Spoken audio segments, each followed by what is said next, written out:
할렐루야. 반갑습니다. 제가 교직원 예배나 직원들 예배 설교하러 가면 보면 출석 체크하러 오신 분 많이 계시고 이렇게 오신 분 많이 계시고 그런 때가 많은데 오늘 연세의료원에 와서 예배를 드리면서 제 가슴이 참 뜨거워지고 주님이 함께 하시구나. 주의 성령님이 역사하고 계시는 찬송할 때도 그렇고 기도할 때도 그렇고 하나님 참 기뻐하신다. 하나님이 축복하신다. 하나님 우리 예배를 받으시는 줄로 믿습니다. 저는 딸이 둘이고 아들이 둘 그리고 다 결혼했어요. 손주가 7명입니다. 7명. 그 중에 우리 둘째 딸이 아들이 있는데 큰아들이 이제 휘성이라고 하는데 이 아들이 나이가 이제 6살 되는데 둘째 부부가 아주 안수입사하고 아주 교육 열심히니까 자녀 교육을 얼마나 잘 하겠어요? 열심히 하는데 하루는 그 애가 엄마한테 아빠한테 아주 심각한 얼굴로 와서 얘기하는 거예요. 엄마 아빠 나 소원 있어요. 뭔데? 나요 예수님 닮고 싶어요. 그래서 엄마 아빠가 얼마나 깜짝 놀라서 아니 어떻게 네가 그런 생각을 다 하고 그래 네가 예수님 닮고 싶다고 그래 무슨 예수님 어떻게 닮고 싶은데 나도 예수님처럼 머리 자르지 않고 길게 기르고 싶어요. 얘는 이발 속하는 거 제일 싫어요. 머리 자르고 그러니까 예수님처럼 자기도 머리 이발 안 하고 그렇게 살고 싶다 그런 얘기를 하는 요즘 애들이 참 영리합니다. 그렇다고 해서 우리가 아이들이 원하는 대로 다 해줄 수는 없는 거죠. 그치? 또 부모가 자녀 키우면서 때로 거절할 때가 있는 것이고 해줄 수도 있는 것이지. 그러나 애들은 그런 사정을 잘 모르니까 이 작은 거절에도 큰 상처를 받게 되는 겁니다. 어릴 때 엄마가 나에게 거절했다 그런 얘기를 하는 것을 가끔 들어볼 때가 있습니다. 우리가 신앙생활 하면서도 여러분 이렇게 귀한 우리 연세의료원은 우리나라에서 최초로 세워진 최고의 병원이고 그래도 여러분이 하면서 섬기면서 믿음생활하면서 가정생활하면서 우리도 늘 응답만 보는 것이 아니라 또 거절당할 때도 우리가 많이 있지 않습니까? 오늘 본문의 말씀은 사도 바울이 1차 선교여행을 마치고 2차 선교여행을 하게 되는데 정말 이해할 수 없는 그런 상황에 직면하게 되었습니다. 6절의 말씀 보시면 성령이 아시아에서 말씀을 전하지 못하게 하시거늘 그들이 부르기아와 갈라디아 땅으로 다녀가 라고 말씀하고 있지요. 물론 여러분이 아시는 것처럼 여기 나오는 아시아는 우리 오늘 아시아가 아니고 터키 쪽인데 사도 바울이 이제 복음을 전하려고 이제 가는데 성령님이 도와주시는 것이 아니라 가는 길을 막으시는 거예요. 지금 아시아에 가지 말라고 하는 길을 막으시니까 못 가는. 여러분들 전도해 보시지만 전도가 얼마나 어려운 것인데 정말 성령님이 도와줘도 정말 쉽지 않은 일인데 성령님이 가는 길을 막는 거예요. 지금 어떡하죠? 그런데 한 번만 막는 것이 아니에요.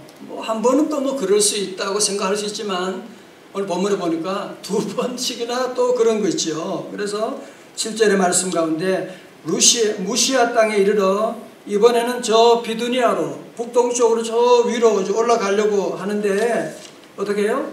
예수의 영이 허락하지 아니하시는지라.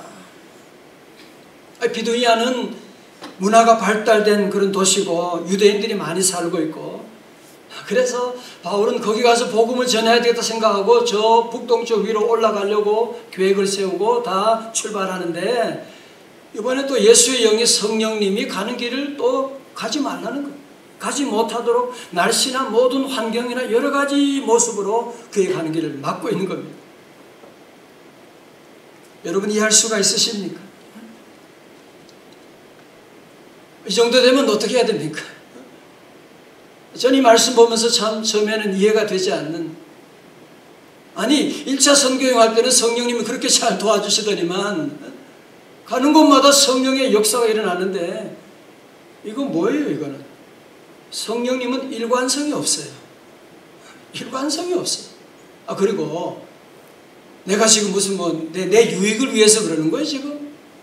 하나님의 나라를 이루기 위해서 지금 선교하려고 하는데 이렇게 막으시면 나 그만 사표 내겠습니다.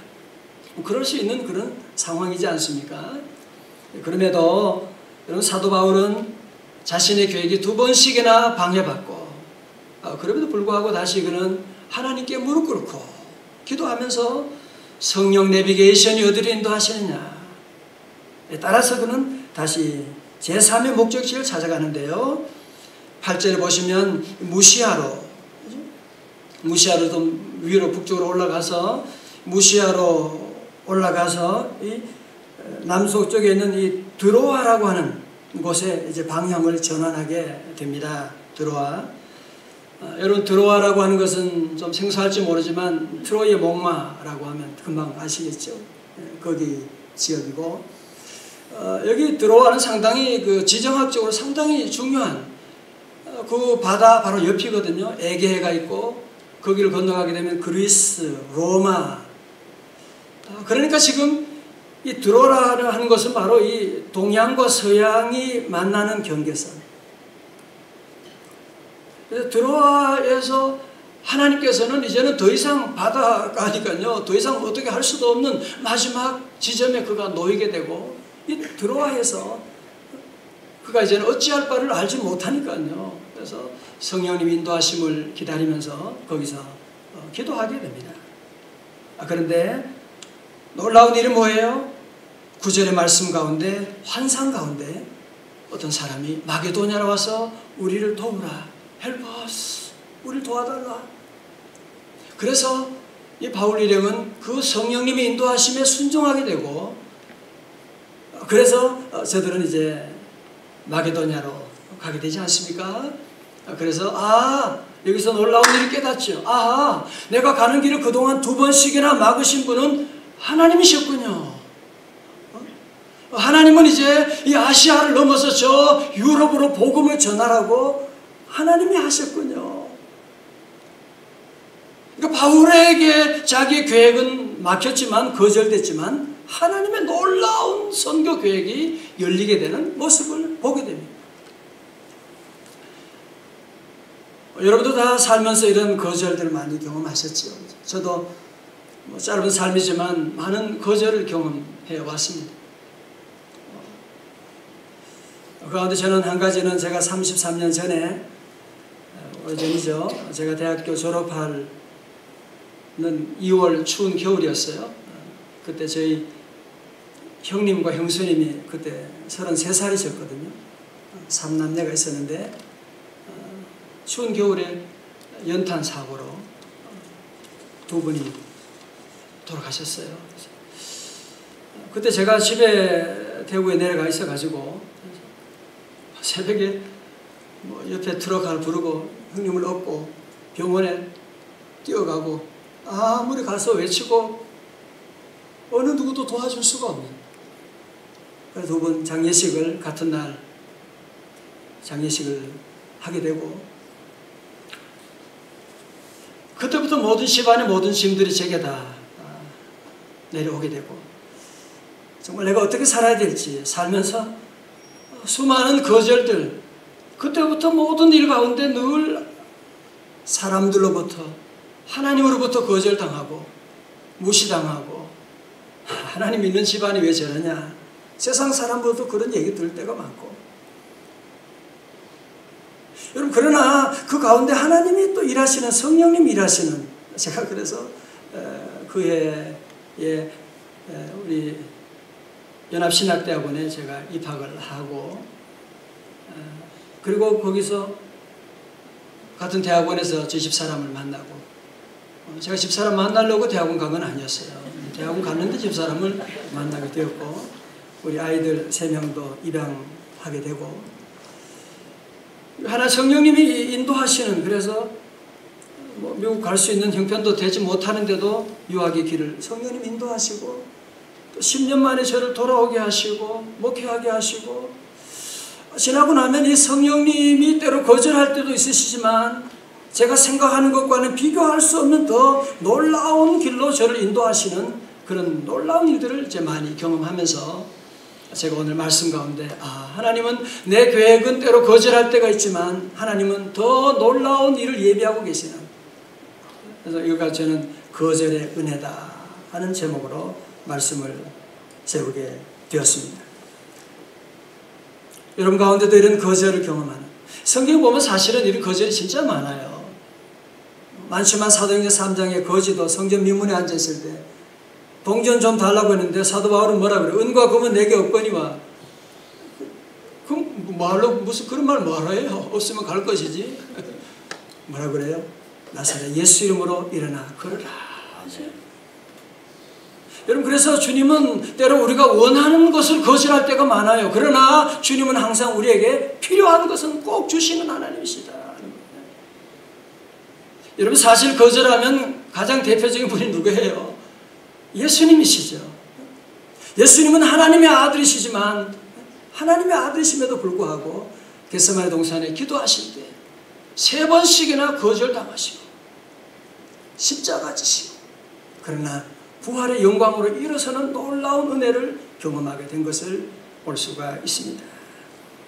오늘 이 시간 우리 함께 귀한 우리 정말 우리 한국 세계에서 가장 귀한 우리 평원에서 섬긴 여러분 가운데도 우리가 섬김에 이런 귀한 병원을 세우고 이런 일을 하려면 수많은 희생과 섬김이 있어야 되는 것이고 이런 일을 감당하려고 하면 수많은 거절을 여러분도 당하실 거예요. 그러나 여러분 그것 때문에 낙심하지 마십시오. 그 배후에 하나님이 계세요. 그래서 우리 이 길도 안 되고 저 길도 막히고 그러면 사도 바울처럼 주님 앞에 무릎 꿇고 기도하고 나가고 주님이 원하시는 길이 어디 있습니까? 주님은 항상 우리에게 새로운 길을 예비하시는 분이시기 때문에 여러분 가는 길에 새로운 놀라운 제3의 길을 예비하시고 벼랑 끝에 있을지라도 주님께 기도하면 주님이 여러분 가는 길에 새로운 놀라운 길을 예비하시는 그런 귀한 은혜, 거절을 통한 더 놀라운 하나님 은혜와 축복이 함께할 줄로 믿습니다. 기도하겠습니다. 하나님 아버지, 때로 우리 가는 길에 거절 당할 때가 있지만 우리 가는 길이 막힐 때가 있지만 그래도 주님 의지하며 나아갑니다. 하나님 우리 사랑하는 귀한 종들 받아주시고 주여 우리에게 새로운 제3의 길로 인도하여 주옵소서. 우리 연세의료원에 하나님의 은혜가 날마다 함께하여 주옵소서. 예수님 이름으로 기도드리옵나이다. 아멘.